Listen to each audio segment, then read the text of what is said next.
हाँ जी, नमस्कार प्रिय अभ्यर्थियों, आप सभी कैसे हैं। आप सभी का स्वागत है अपने यूट्यूब चैनल BLG के ट्रिक पर। आज के सेशन में साथियों, तो अपना आज का सेशन है वो बहुत ही महत्वपूर्ण प्रश्नों के साथ चलने वाला है। तो आप सभी इस सेशन को बड़े ध्यान से देखिएगा, 100% आपको फायदा मिलेगा। मैं चुनिंदा क्वेश्चन लेकर आया हूँ जो आपके हर एक एग्जाम में पूछे जाने की संभावना होती है साथियों। तो चलिए करते हैं इस सेशन की शुरुआत। इससे पहले आप बता दें कि आप सभी कैसे हैं कमेंट बॉक्स में साथियों, और चैनल को भी सब्सक्राइब कर लें ताकि आने वाली हर वीडियो की नोटिफिकेशन आपके पास टाइम से टाइम पहुंचती रहे। तो अपना प्रश्न है, राजस्थान की किस रियासत को पंडित जवाहरलाल नेहरू ने विश्व का 8वां आश्चर्य कहा था। जी हाँ साथियों, आप अपना उत्तर कमेंट बॉक्स में देने की कोशिश कीजिएगा। भाई किस रियासत को पंडित जवाहरलाल नेहरू ने विश्व का 8वां आश्चर्य कहा था। अपना ऑप्शन है जैसलमेर, बीकानेर, झालावाड़, कोटा। बताने की कोशिश कीजिए। अगर मैं इस प्रश्न के साथियों राइट आंसर की बात करूं तो इसका राइट आंसर है साथियों जैसलमेर।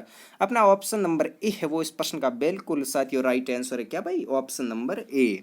अच्छे से साथियों इन प्रश्नों को याद कर लीजिएगा, एग्जाम में पूछे जाने की संभावना है।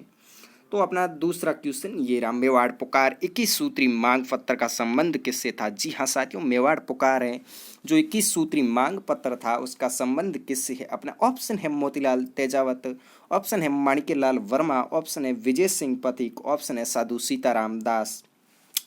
तो आप भी अपना उत्तर कमेंट बॉक्स में देने की कोशिश करिएगा साथियों, क्योंकि अपना को एक फ़ायदा होता है कमेंट बॉक्स में आंसर देने से अच्छे से याद रह जाता है। क्योंकि एक तो अपने हाथ से अपन टाइप करते हैं तो अच्छा याद रहता है। तो इस प्रश्न का उत्तर साथियों देने की कोशिश कीजिएगा। अगर मैं बात करूं भाई 21 सूत्री मांग पत्र का संबंध किससे है, तो साथियों मोतीलाल तेजावत से। अपना ऑप्शन नंबर ए है वो इसका बिल्कुल राइट आंसर है, ऑप्शन नंबर ए। तो चलिए अगले प्रश्न की ओर। अगला प्रश्न ये रहा अपने स्क्रीन पर, ग्रीष्ममेल का युद्ध किस किस के मध्य लड़ा गया। जी हाँ साथियों, ग्रीष्ममेल का युद्ध जो 1544 में लड़ा गया था वो किन किन के मध्य लड़ा गया। और ये क्वेश्चन साथियों पटवार 2011 में पूछा गया है।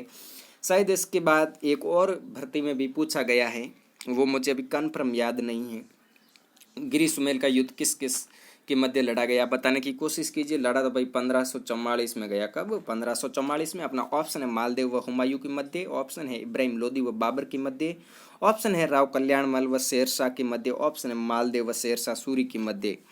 अगर मैं साथियों बात करूं इस प्रश्न के राइट आंसर की, तो मालदेव व शेरशाह सूरी के मध्य, ऑप्शन नंबर डी है वो अपना इस प्रश्न का बिल्कुल राइट आंसर है। हर एक क्वेश्चन साथियों एग्जाम की दृष्टि से महत्वपूर्ण है। आप इन प्रश्नों को बड़े अच्छे से देखिएगा, 100% आपको ये जरूर क्वेश्चन एग्जाम के पेपर में देखने को मिलेंगे। तो चलिए अगले प्रश्न की ओर। अगला प्रश्न ये रहा अपनी स्क्रीन पर, बसंतगढ़ का शिलालेख किस वंश से संबंधित है। जी हाँ साथियों, बसंतगढ़ का शिलालेख आपको बताना है भाई किस वंश से संबंधित है। ऑप्शन है अपने सोलंकी, चौहान, राठौड़, चावड़ा। क्या भाई, सोलंकी, चौहान, राठौड़, चावड़ा। अगर अपन बात करें इस प्रश्न के राइट आंसर की, तो अपना राइट आंसर है चौहान वंश, ऑप्शन नंबर बी है वो इस प्रश्न का बिल्कुल साथियों राइट आंसर है। तो चलिए अगले प्रश्न की ओर। अगला प्रश्न ये रहा अपनी स्क्रीन पर, ये लो, राजस्थान की मूल भाषा कौन सी है। जी हाँ साथियों, राजस्थान की मूल भाषा कौन सी है, बताने की कोशिश कीजिए। अपना ऑप्शन है मारवाड़ी, ब्रज, राजस्थानी। क्या भाई, मारवाड़ी, ब्रज, राजस्थानी, मेवाती। तो अपन इस प्रश्न के साथियों राइट आंसर की बात करें तो अपना इसका राइट आंसर है मारवाड़ी, ऑप्शन नंबर ए है वो इस प्रश्न का अपने साथियों बिल्कुल राइट आंसर है। चलिए अगले प्रश्न की ओर। अगला प्रश्न ये रहा अपनी स्क्रीन पर, राजस्थानी भाषा की करती पत्थल और पीतल किसकी करती है। जी हाँ साथियों, पत्थल और पीतल किसकी करती है।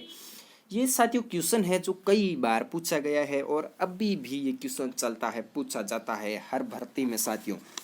ऑप्शन है अपने कन्हैयालाल सेठ या राम सिंह, विजय दांदे था, सुंदर दास। बताने की कोशिश कीजिए। अगर अपन बात करें भाई करती पत्थल और पीतल किसकी करती है, तो साथियों कन्हैयालाल सेठिया की है। अपने ऑप्शन नंबर ए है वो इस पर बिल्कुल राइट आंसर है इस क्वेश्चन का साथियों। आप चैनल पर नए हो तो एक बार सब्सक्राइब जरूर कर लें, आने वाली हर वीडियो की नोटिफिकेशन आपके पास पहुंचती रहे। और मैं रोजाना ही ऐसे महत्वपूर्ण वीडियो आपके लिए लाता हूं और लाता रहूँगा। तो अपना क्वेश्चन है अगला, राजस्थान में अकबर की मस्जिद स्थित है। जी हाँ साथियों, अकबर की मस्जिद है वो अपने राजस्थान में कहाँ है।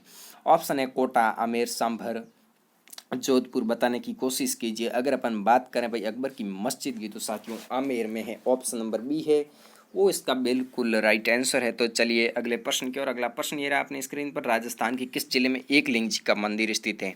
जी हाँ साथियों, एकलिंग जी का मंदिर भाई राजस्थान के किस जिले में स्थित है? अपना ऑप्शन है उदयपुर, जैसलमेर, अजमेर, राजसमंद। आप बताने की कोशिश कीजिए। हर एक क्वेश्चन साथियों महत्वपूर्ण है एग्जाम की दृष्टि से। तो अपन अब बात करें भाई अजमेर की किस जिले में एकलिंग जी, सॉरी, राजस्थान के किस जिले में एकलिंग जी का मंदिर स्थित है? तो साथियों अपना ऑप्शन नंबर ए है वो इसका बिल्कुल राइट आंसर है, ऑप्शन नंबर ए। चलिए अगले प्रश्न की ओर। अगला प्रश्न ये रहा अपनी स्क्रीन पर।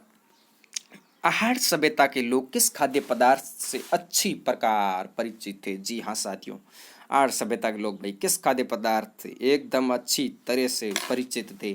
अपना ऑप्शन है गेहूं, चावल, मक्का, बाजरा। आप बताने की कोशिश कीजिए। अगर अपन इधर बात करें इस प्रश्न के राइट आंसर की, तो साथियों इसका राइट आंसर है चावल। ऑप्शन नंबर बी है वो इसका बिल्कुल साथियों राइट आंसर है। हर एक क्वेश्चन एग्जाम की दृष्टि से साथियों महत्वपूर्ण है। पटवार 2011 में ये क्वेश्चन साथियों पूछा गया है। हो सकता है कि अपने क्वेश्चन को रिपीट भी कर लिया जाए, हालांकि ज़्यादातर क्वेश्चन रिपीट ही किए जाते हैं, उनकी लैंग्वेज चेंज की जाती है, बाकी क्वेश्चन वही के वही रहते हैं। चलिए अगले प्रश्न की ओर। अगला प्रश्न ये रहा अपनी स्क्रीन पर। निम्न में से तारों से बजाया जाने वाला वाद्य यंत्र नहीं है? जी हाँ साथियों, तत्व वाद्य यंत्र कौन सा नहीं है? अपना ऑप्शन है जंतर, रवाज, चौतारा, सतारा। बताने की कोशिश कीजिए। अगर अपन बात करें भाई इस प्रश्न के राइट आंसर की और तारों से बजाए नहीं बजाए जाने वाले वाद्य यंत्र की, तो साथियों अपना इसका राइट आंसर है सतारा। ऑप्शन नंबर डी है वो इस प्रश्न का बिल्कुल राइट आंसर है। आप इस सेशन को साथियों बड़े अच्छे से देखिएगा, हर एक क्वेश्चन एग्जाम की दृष्टि से महत्वपूर्ण है।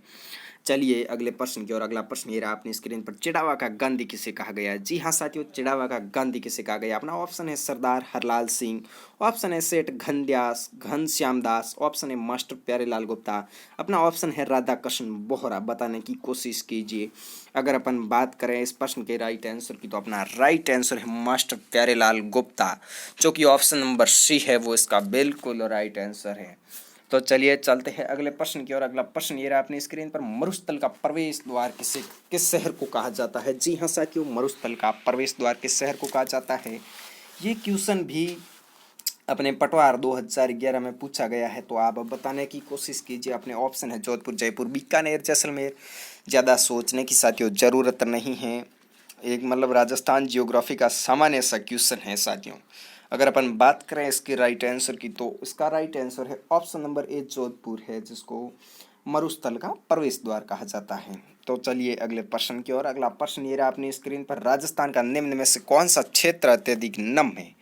जी हाँ साथियों, कौन सा क्षेत्र अत्यधिक नम है? अपना ऑप्शन है हाड़ौती, मेवात, बांगड़, बांसवाड़ा। आप बताने की कोशिश कीजिए। अगर अपन इस प्रश्न के राइट आंसर की बात करें साथियों, तो इसका राइट आंसर है हाड़ौती।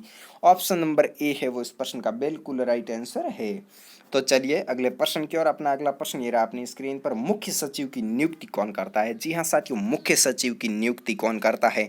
बहुत ही महत्वपूर्ण क्वेश्चन है ये साथियों। अपना ऑप्शन है मुख्यमंत्री, राज्यपाल, राष्ट्रपति, विधानसभा अध्यक्ष। बताने की कोशिश कीजिए। अगर अपन सीधे से इस प्रश्न के राइट आंसर की बात करें, तो इसका राइट आंसर है मुख्यमंत्री। ऑप्शन नंबर ए है वो इस प्रश्न का बिल्कुल राइट आंसर है। तो चलिए अगले प्रश्न की ओर साथियों। अगला प्रश्न ये रहा अपनी स्क्रीन पर। उप सरपंच का निर्वाचन कैसे होता है? जी हाँ साथियों, उप सरपंच का निर्वाचन कैसे होता है? अपना ऑप्शन है प्रत्यक्ष जनता द्वारा, अपना ऑप्शन है निर्वाचित सरपंच और पंचों द्वारा, अपना ऑप्शन है जिला परिषद द्वारा या मनोनयन, अपना ऑप्शन है पंचायत समिति द्वारा या मनोनीत। अब आप इस प्रश्न का उत्तर साथियों कमेंट बॉक्स में जरूर दोगे।